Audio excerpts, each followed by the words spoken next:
Oke, baik. Assalamualaikum warahmatullahi wabarakatuh. Selamat malam semuanya. Perkenalkan, nama saya Putra Dwi Caksono dengan NIM H1E025136. Pada kesempatan kali ini saya akan menerangkan jurnal yang sudah saya review mengenai tinjauan penerapan metode Six Sigma DMAIC dalam pengendalian kualitas produksi manufaktur analisis komparatif pada industrial furnitur dan komponen elektrikal. Review ini disusun oleh saya sendiri, Putra Dwi Wicaksono dengan NIM H1E025136 dari Prodi Teknik Industri kelas C. Dan di sini sudah ada pernyataan integritas tugas mandiri, sudah disertakan bukti bahwa plagiasi AI di bawah 30%.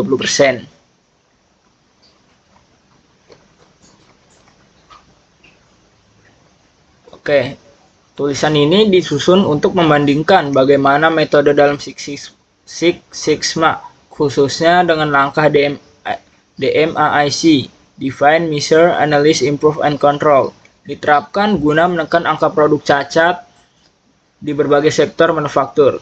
Tinjauan ini juga menyoroti 3 kasus berbeda seperti pembuatan meja kayu, perakitan kursi kelas UKM, serta produksi komponen klakson otomotif.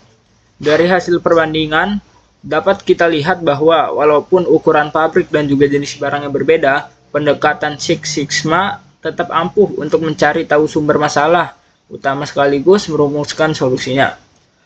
Hal yang menarik di sini, di ketiga penelitian ini, kelalaian manusia alias pekerja menjadi faktor yang paling mendominasi munculnya produk cacat. Dapat disimpulkan, siklus DMAIC pada Six Sigma terbukti sangat cocok dan juga bisa diandalkan untuk mengevaluasi kualitas di berbagai tipe lini produksi. Oke, selanjutnya pada zaman saat ini persaingan di dunia industri manufaktur semakin ketat. Oleh karena itu, kualitas barang yang diproduksi itu sudah menjadi syarat utama kalau perusahaan ingin tetap bersaing. Adanya barang cacat tidak hanya membuat pelanggan kecewa, tetapi juga membuang-buang biaya operasional karena pabrik harus melakukan proses pengerjaan ulang. Untuk mengatasi kendala atau permasalahan ini, salah satu pendekatan terbaik untuk menjaga kualitas adalah dengan metode Six Sigma. Dengan metode ini, perusahaan berusaha mendekati target tanpa cacat sama sekali, dengan menekankan variasi kesalahan secara terstruktur. Dalam kajian ini, saya akan membandingkan efektivitas penerapan siklus DMAIC dari Six Sigma pada 3 objek penelitian yang berbeda. Kajian dalam tugas ini akan membandingkan seberapa efektif tahapan DMAIC diaplikasikan di 3 tempat yang berbeda. Tujuannya adalah supaya kita bisa melihat pola kesalahan yang sering terjadi dan juga langkah perbaikan apa saja yang disarankan. 3 penelitian yang saya bahas ini meliputi analisis pengendalian kualitas produk meja menggunakan metode Six Sigma pada industri furnitur berskala menengah, penerapan Six Sigma DMAIC sebagai metode pengendalian kualitas produksi kursi pada skala UKM, dan juga yang terakhir adalah analisa pengendalian kualitas produk komponen elektrikal, horn atau klakson menggunakan Six Sigma pada industri manufaktur. Dalam penelitian ini menggunakan metode kajian literatur komparatif terhadap 3 artikel ilmiah yang berfokus pada penerapan Six Sigma untuk pengendalian kualitas produk manufaktur, dan juga parameter yang dianalisis itu meliputi karakteristik dan juga jenis cacat dominan, analisis akar penyebab kecacatan, usulan perbaikan atau improvement yang direkomendasikan. Analisis yang dilakukan dengan pendekatan deskriptif analitis untuk mengidentifikasi barang merah kesamaan masalah, dan juga strategi solusi yang diterapkan antara industri dengan skala dan jenis produk yang berbeda. Karakteristik dan jenis cacat dominan. Melalui tahap measure menggunakan alat bantu statistik, setiap industri memiliki karakteristik kegagalan spesifik yang diidentifikasi. Yang pertama itu ada pada industri meja kayu. Cacat yang paling dominan adalah meja retak yang menyumbang persentase cacat hingga 53,85% dari total dari total cacat yang ada berdasarkan analisa diagram Pareto. Selanjutnya pada industri kursi UKM, cacat dominan berupa kursi lecet ataupun penyok, ukuran tidak standar dan jahitan pada kursi tidak rapi. Pada tahap ini terukur bahwa kemampuan proses perusahaan berada pada level 3,31 sigma. Sementara itu, pada industri komponen horn atau klakson otomotif, jenis cacat tertinggi adalah cacat short dengan persentase 28,46% tingkat sigma.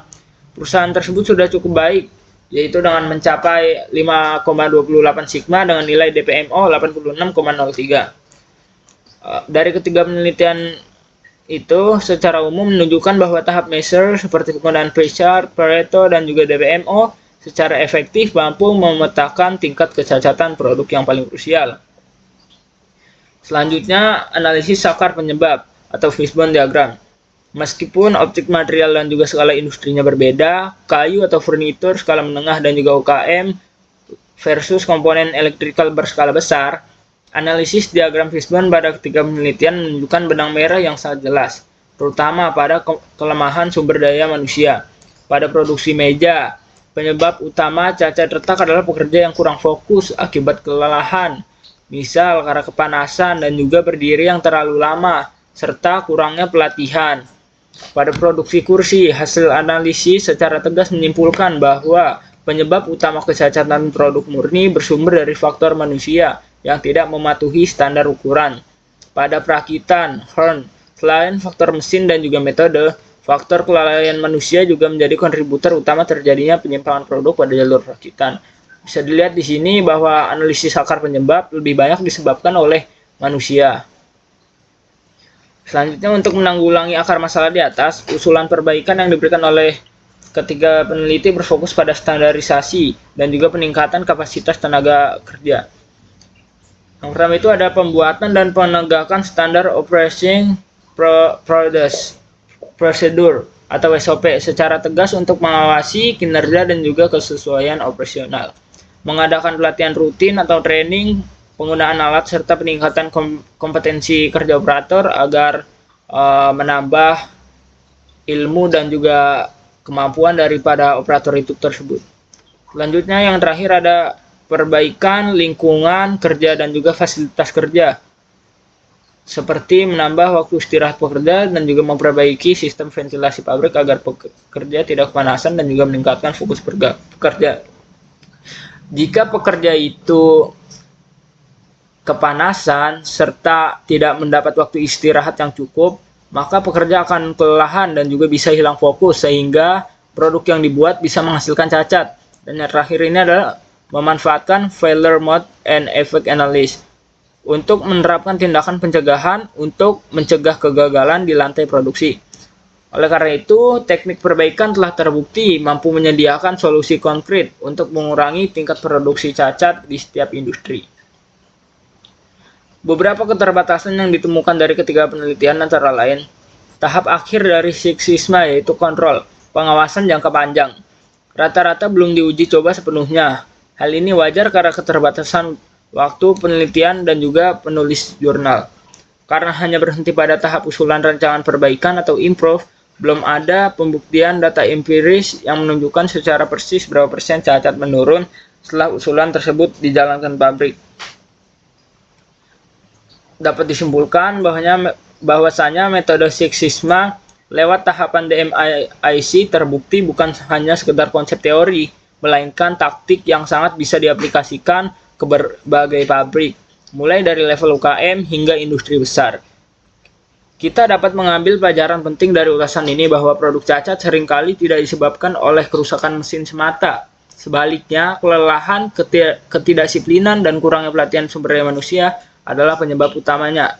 Maka dari itu disarankan untuk sebuah perusahaan untuk menekankan bahwasanya tidak hanya memajukan alat-alat atau mesin-mesin yang digunakan saja, tetapi bisa memikirkan apa-apa saja yang dibutuhkan oleh manusia itu sendiri agar tidak mengalami kelelahan dan juga mendapat ilmu yang cukup untuk mengerjakan suatu objek atau barang yang ingin dibuat. Selanjutnya ini ada daftar pustaka dari jurnalnya. Ini ada jurnal yang saya review. Yang pertama ada analisa pengendalian kualitas produk PT MI menggunakan Six Sigma. Bisa dilihat di sini.